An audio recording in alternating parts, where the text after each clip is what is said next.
Mangwanani, Mwalelepo Vukenjani, Kekwas Vanave, Africa. Welcome to Africa. Good morning. The news and current affairs show that remains your portal into Africa's most potent stories. Today we'll be joined by Mike Sichula as he delivers the Zambia report. But prior to that, these are some of the top stories we'll be looking at.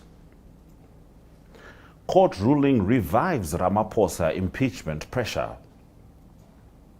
Botswana mourns former President Festus Mogae, and we'll have a special report from our correspondent Rorisang Mogojwe in Gaborone with regards to that. And Namibia EU Business Forum opens in Windhoek today.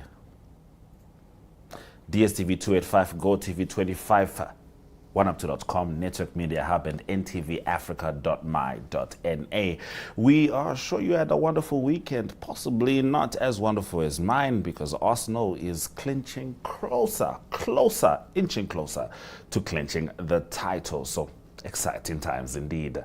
Let's get into the show. My name is Ashwin Betty. Namibia is a land of movement, with waves that never stop reaching forward. Here, adventure is not something we search for. It is something we are born into.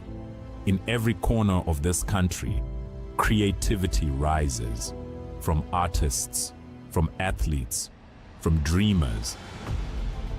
And when the world comes to explore Namibia, they discover something extraordinary. Because when sport moves people, creativity moves ideas, and tourism moves the world toward us. Something powerful happens. A platform where movement meets imagination, where industries connect, where opportunity grows, where Namibia's next chapter begins. Welcome to the Creative Sport Tourism Expo. Exhibit, partner, experience. Creative sport tourism.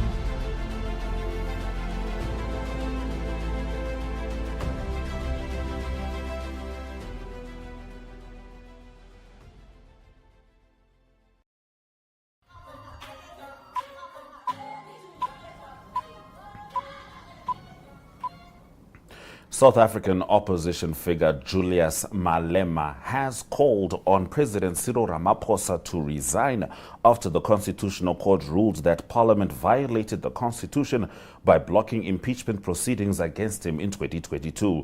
The judgment followed a legal challenge brought by the economic freedom fighters and others and could lead to renewed impeachment proceedings. Ramaphosa's office said the president respects the judgment and remains committed to the Constitution, the independence of the judiciary, and the rule of law. The controversy stems from the 2020 theft of $580,000 hidden in a sofa at Ramaphosa's Palapala farm in Limpopo province. Ramaphosa denied wrongdoing and said the money came from the sale of a buffalo. In 2022, an independent panel found he may have a case to answer, but Parliament voted against forming an impeachment committee.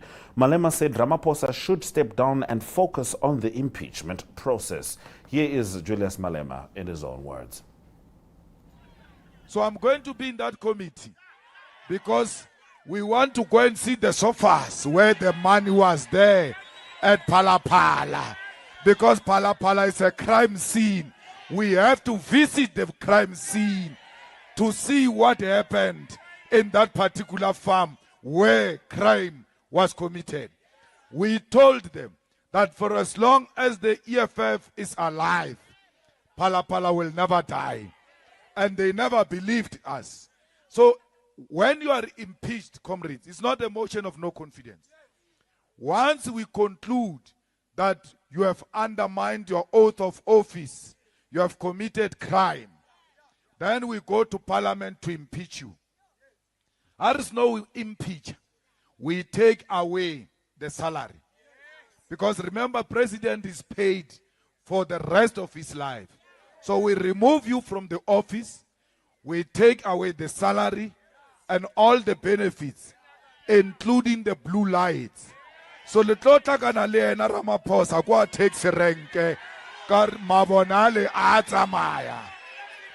So Utoya Vila takes rank.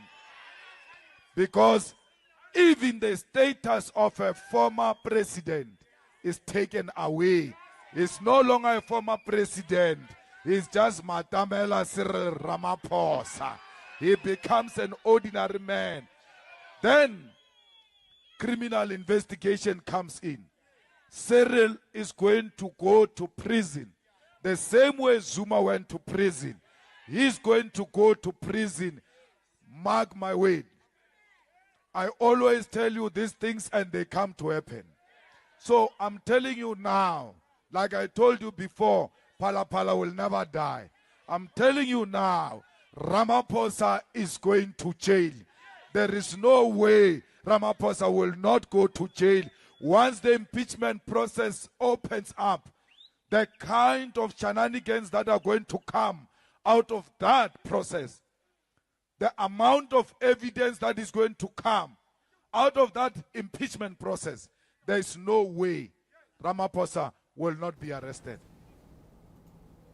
Now, Botswana's former president, Festus Mogae, died at the age of 86. President Duma Boko announced on Friday. Boko described Mogae as a distinguished statesman and patriot whose life was devoted to serving Botswana. Mogae led the country from 1998 to 2008 and had reportedly been in ill health for some time. Last month, the government confirmed he was receiving medical treatment at a hospital in Gaborone but did not disclose details of his illness. Mogae, Botswana's third president, is widely credited with strengthening economic management and governance systems during a period of rapid growth driven by diamond revenues. Before becoming president, he served in senior government positions, including finance minister and vice president. He was also recognized for steering Botswana's response to the HIV and AIDS epidemic when the country had one of the world's highest infection rates. Botswana introduced an ambitious antiretroviral treatment program that significantly reduced infection and mortality rates. Here is our correspondent in Botswana, Rorisang Mogojwe, with more on that report. Botswana are mourning the death of former President Festus Mogae, who died yesterday at the age of 86. Mogae was the third president of Botswana and had served from 1998 until 2008.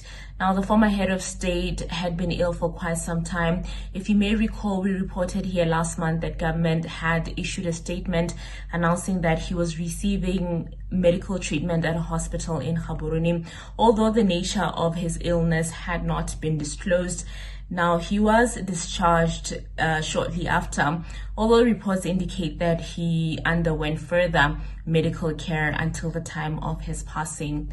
Mogae is widely credited with having strengthened Botswana's economic management and governance systems, especially during a period of rapid growth, which was driven by diamond revenues. And another part of his legacy is that he had made the fight against HIV and AIDS a national priority during his presidency. Now, the current president, Duma Boko, has declared a period of national mourning of 3 days with flags flying at half-mast during this period. Funeral arrangements have not yet been announced. However, tributes continue to pour in from across the country and across the world. Moving on to our last top story, the second Namibia EU Business Forum will take place in Windhoek from today, the 11th, to the 13th of May 2026 under the theme Towards Stronger, Greener and More Diversified Economies, Catalyzing Business and Trade Opportunities between the EU and Namibia. Hosted by the European Union delegation in Namibia in collaboration with the Namibia Investment Promotion and Development Board, the forum will focus on green industrialization, renewable hydrogen, sustainable raw materials, mineral beneficiation, logistics, agribusiness, automotive manufacturing, and the creative industries. More than 400 high-level participants from the European Union and Namibia are expected to attend, including private sector representatives, policy makers, innovators, and financing institutions. The program will include panel discussions, plenary sessions, exhibitions, business-to-business and business-to-government meetings, project presentations, and site visits linked to green hydrogen, mining, and ports. Organizers say the forum aims to strengthen partnerships, shape policy discussions, unlock trade opportunities linked to the EPA agreement, promote green industries, and secure investment strategies for strategic projects. The event will also provide networking opportunities and dedicated matchmaking sessions while potentially witnessing the signing of new agreements between Namibia and European partners. Those have been our top stories on Africa Good Morning. Shortly, we'll be joined by Mike Sichula as he delivers the Zambia report. But prior to that, let's have a look at the weather.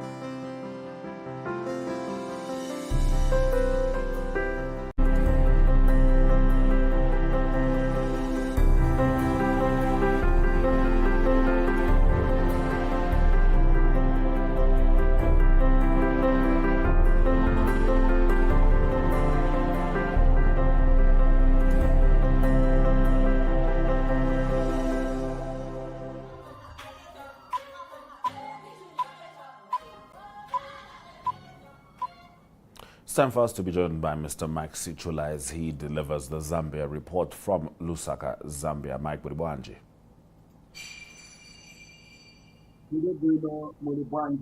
Africa, good morning to our dear viewers. Africa, good morning indeed. However, our first story indicates anything but a good morning for particular miners in Zambia who have been trapped in a gold mine, Mike. Yes, a very sad state of affairs there.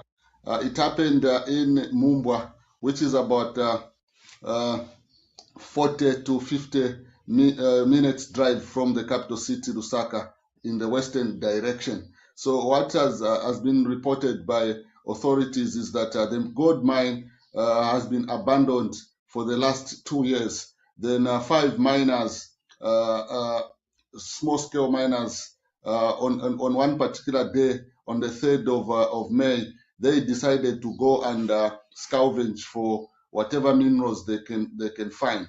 But when they went to this mine, they never returned, raising concerns and worry amongst their members and their friends, leading to an operation to start looking for them. As you can see in the pictures, there are excavators and members of the public trying to go and see whether these miners have been found.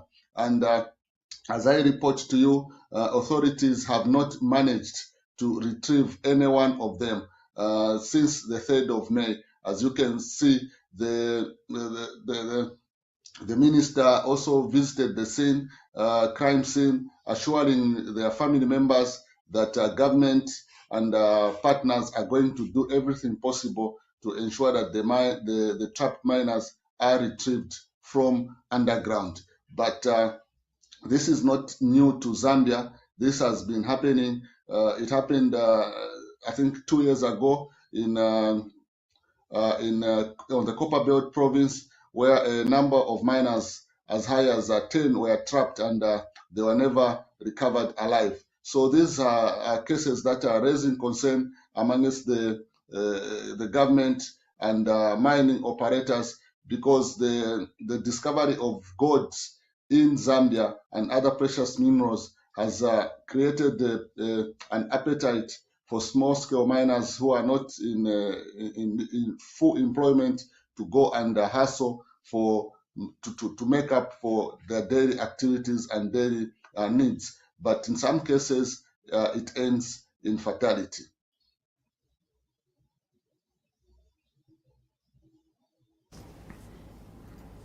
We'll certainly be looking forward to an update on that story, Mike. Now, a market renaming decision has sparked a clash in Lusaka. Yes, you have likely put it.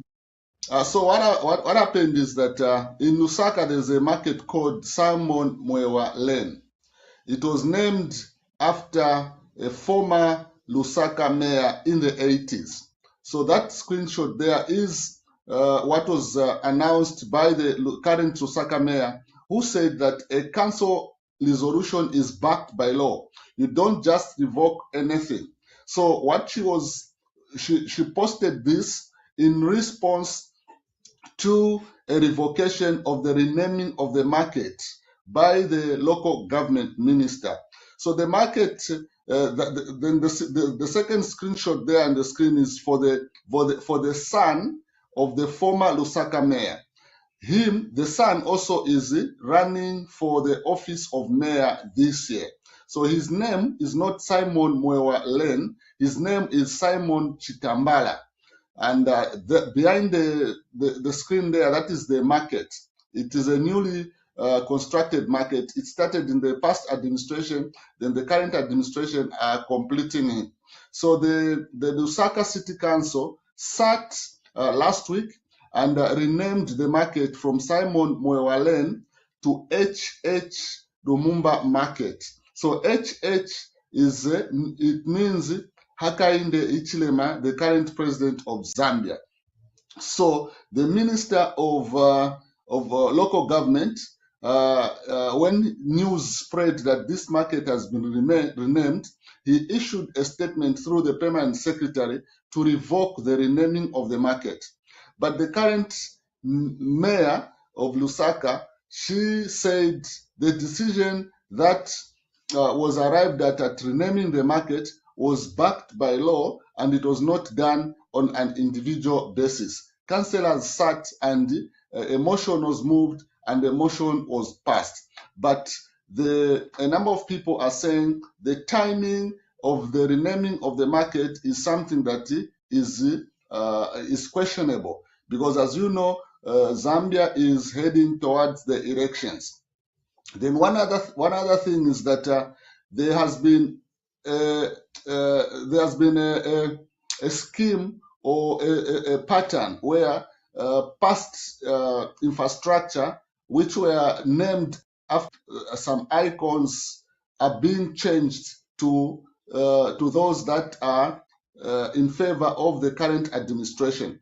For instance, in Central Province, there is a toll plaza which was named after Godfrey Yuka Chitaru. He was a very prolific striker for the Zambia national team. He scored over 100 goals, though FIFA has not recognized him. So his name was removed at the toll plaza and renamed to Anderson Mazoka, who was the first president of the UPND party, which is the current governing party. So there are these arguments to say the timing is what is not right, but it could have been renamed. But however, the government has stuck to its position that the renaming should be revoked.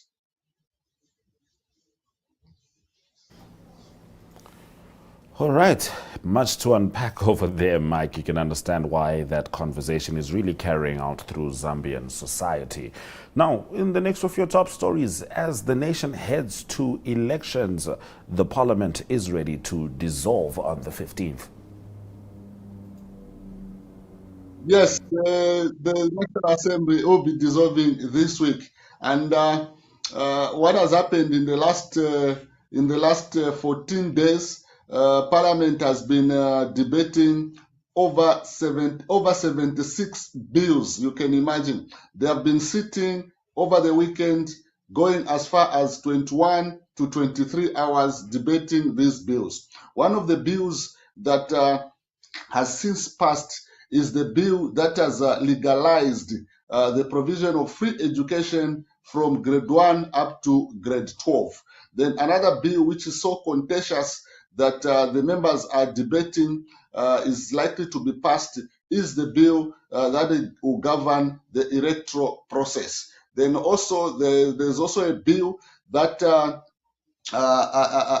is seeking for the provision of a house to the sitting, to the Chief Justice if he retires. This is besides him getting a good salary when he's in office, and also being entitled to 80% of the current